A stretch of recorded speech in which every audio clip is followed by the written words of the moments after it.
you guys know what was going on with the whole construction thing, because today the HPD inspector guy came by, and he did his inspection, and he said that not only the floors in the bedroom need to be redone, but the floors in the entire apartment, as my kitchen now leans.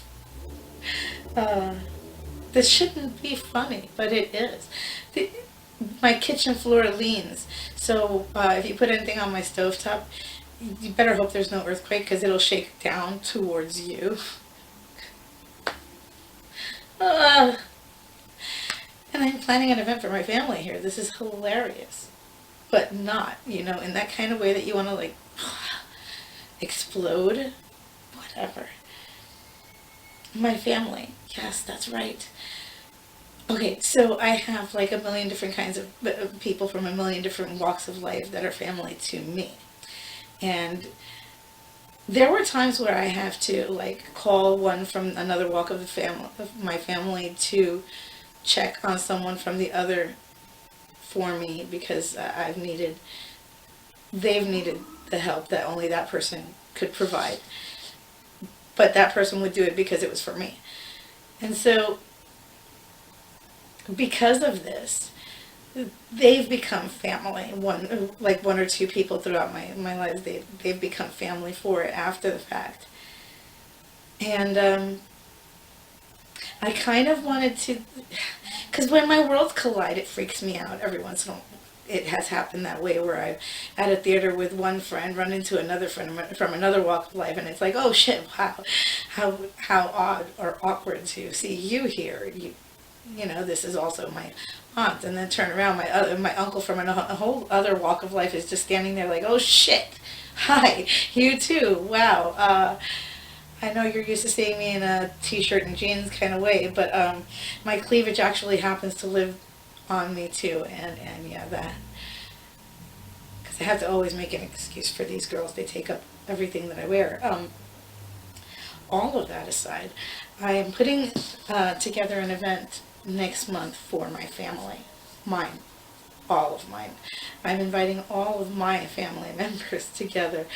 It's going to be such a weird, strange hodgepodge of people.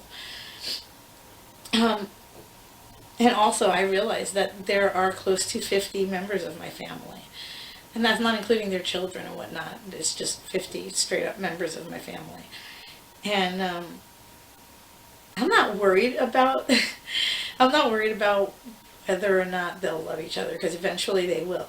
I'm worried about the different ways that some of them might clash, because there are like some Republicans, some Christians, some, and there are the punks and the Democrats and the far off socialists, but I love them and respect them enough to like take everything with a grain of salt and keep my distance. There are some people who are coming that are a little more close-minded than myself, and so I will have to play referee a little bit. Hopefully not, but that's a thing that might happen. That aside, I'm pretty sure that everyone will get along with one another enough that this will be a thing that will happen every single year.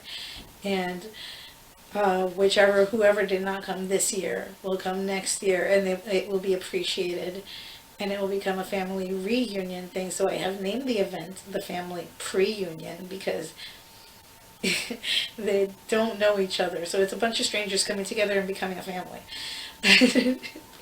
They're not strangers though, because they all know me, but yeah, there's going to be a lot of weirdness this first year, and I'm already expecting it. So I want my menu to be extravagant, and I've already been working on it for about a month and a half, whittling it down to what dishes I'm going to make. And so I've come up with quite a few of those dishes, and I'm just going to I'm still not sold on the entire menu yet. And then once I am, probably about next week or so, I'll start preparing a list of all the ingredients that I'll need to go shopping for. And I will start preparing my kitchen, which means emptying out my refrigerator, basically, and my freezer for space for all the crap that I'm going to need for this one event. And once that is done, bake day, cook day, prep day will be the Friday. And there are going to be some people who will come on Friday to help me with the cooking, and that'll be wonderful. You know, because that's how my family works. They just show up that way earlier to be like, here, I need to be useful. And so the event actually takes place from, that's why I put it on a Saturday through a Monday, because I know none of them are going to really stay till Monday. Some of them will wake up here Monday and just leave. But I know that they were going to show up on Friday, well, on the first day, the day before the first day, because they would want to help me clean up the place and they cook whatever it is that needs to be cooked beforehand. Whatever cold salads need to be made, they can be, you know, crisped in the fridge. Where was I going with that? Right. But since they always show up a day before, I was going to put the party for Friday, but I don't want to have people showing up on Thursday, running off to work, and then coming here afterwards all rushed so they can help me with things, so they can run off to work on Friday to do the same thing, to rush back over here. It would be unfair to them, so Friday is like the least sadistic way I could do that. And then it can be from Saturday, Sunday. And then Monday everyone can just, you know, start making their way back into their weeks and their lives and whatnot. They don't have to stay over, but if they want to, they are sure as hell welcome to do so. This house is like prepped for people to just sleep here, and everyone seems to find it comfortable enough to do so. I swear, if you're invited here for dinner for some reason, well, you know, come hang out in my room, maybe smoke a little bit of something, and, you know, chill out and hang out, listen to a little bit of music or watch a movie or something, and I turn around 5 minutes later and it's just everyone's knocked out. So I get a little bit of work done. I come on here. Normally those are the videos where I'm talking a little bit low, or my laryngitis would be the other reason. But if I'm talking low, it's normally because there's another person in the room and they're sleeping. Or there's at least one other person in the room sleeping. That happened once. That was hilarious. So yeah, I'm preparing for that and the mayhem that will ensue from that. So also I'm trying to get used to where all of the things are in my house. I've lost the remote control for my camera.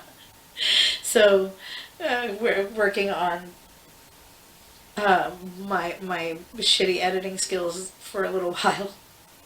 And yeah, all right, so I'll let you know what's going on with everything with the crazy ass landlord in HPD, because HPD, oh my god, the guy was so cool. He was just like, no, I'm violating him for this, I'm violating him for that, and he got pissed off, wrote a whole bunch of shit down and left pissed off. So yeah, I'm pretty sure my landlord is getting fined for a whole bunch of shit right now, which, bonus. So yay. All right, I will talk to you guys soon.